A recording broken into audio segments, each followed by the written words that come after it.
My name is Juan Carlos Peña. I'm a student here at Jones Technical Institute in Jacksonville, Florida. In today's video, we're going to be talking about the drivetrain of some heavy-duty vehicles. We're going to be working on an international TranStar today. And what I wanted to do first was talk about some of the symptoms that you could be having that could be a system of a failing clutch. So the first thing that we're going to go over is a release problem. Basically, you can't shift out of park, you can't put it in first gear, you can't put it in reverse gear, you can do nothing. That usually means that you've got a release problem. That might mean that you've got air in the hydraulic line. The hydraulic fluid that we use in there is hydroscopic, so it attracts moisture and it keeps it out of the rest of the components. But in that, it'll start making the hydraulic fluid be contaminated and start failing, start giving you some release issues. Another thing that could be happening is that the flywheel itself has been machined too thin. Another thing that could be happening is that the flywheel's teeth or cups could be worn out, and that would also give you some issues with your release. Release issues could also be that some of the components are maybe misaligned. Maybe the bell house wasn't torqued to spec. There's a lot of issues that could be, and that's why you have to do a complete and thorough inspection of your drivetrain components to ensure that you properly diagnose a symptom and correct the issue.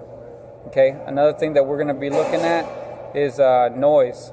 Okay, so now you could get a lot of noise from, again, improperly torqued bolts, maybe loose bolts.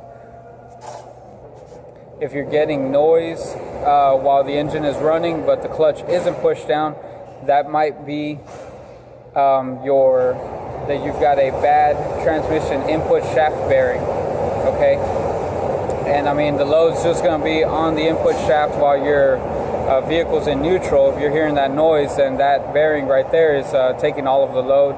It's the only culprit that it could be.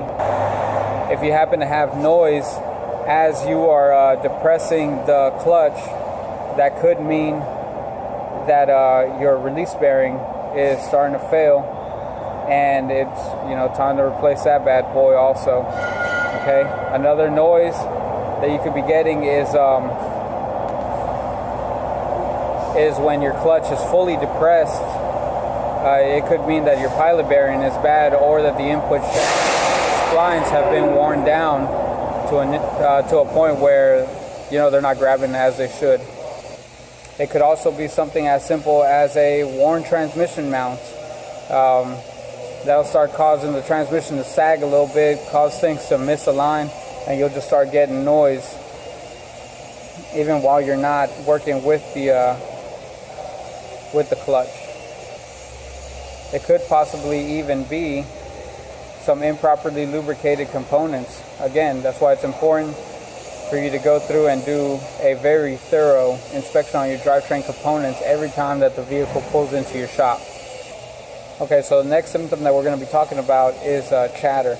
Chatter is basically that pulsation, or you feel like the clutch is grabbing as you're releasing on the clutch, but you haven't pushed down on the accelerator just yet.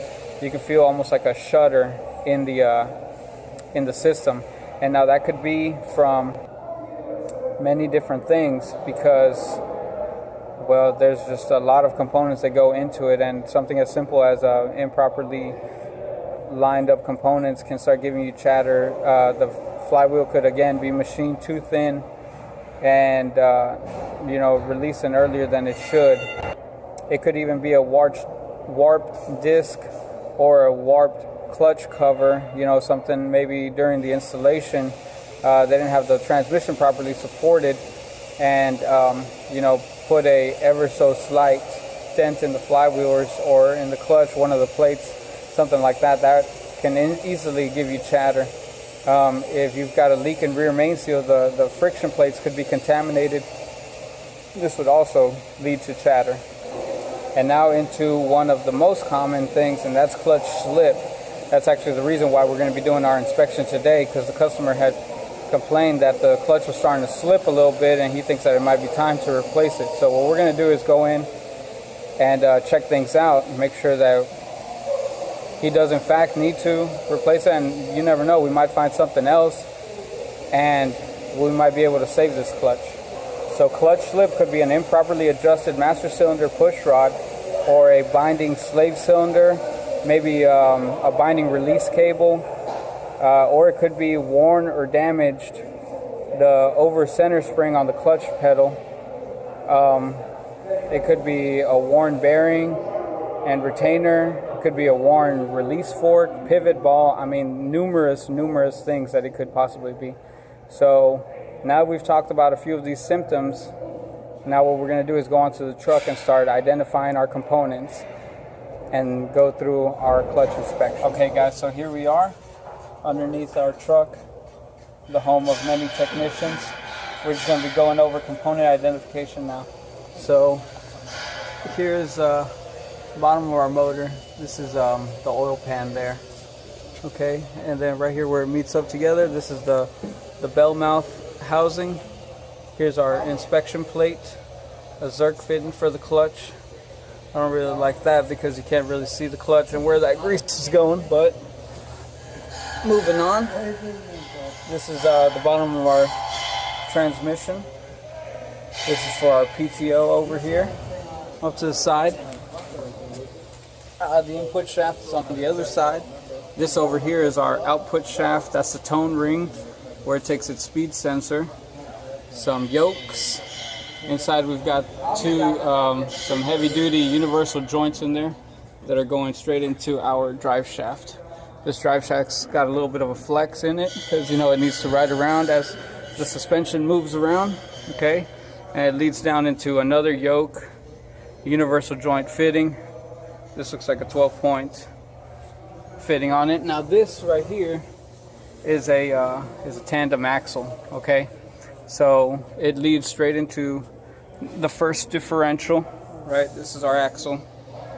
Some U-bolts over there hanging out. Okay. Leads out very much the same way as out the back of the transmission into another U-bolt or U-joint in here. And the appropriate fittings needed there. And this leads into a small, shorter drive shaft, right? And again, coupled with a U-joint. Each one of these U-joints has to be inspected and checked to make sure that they're still still serviceable.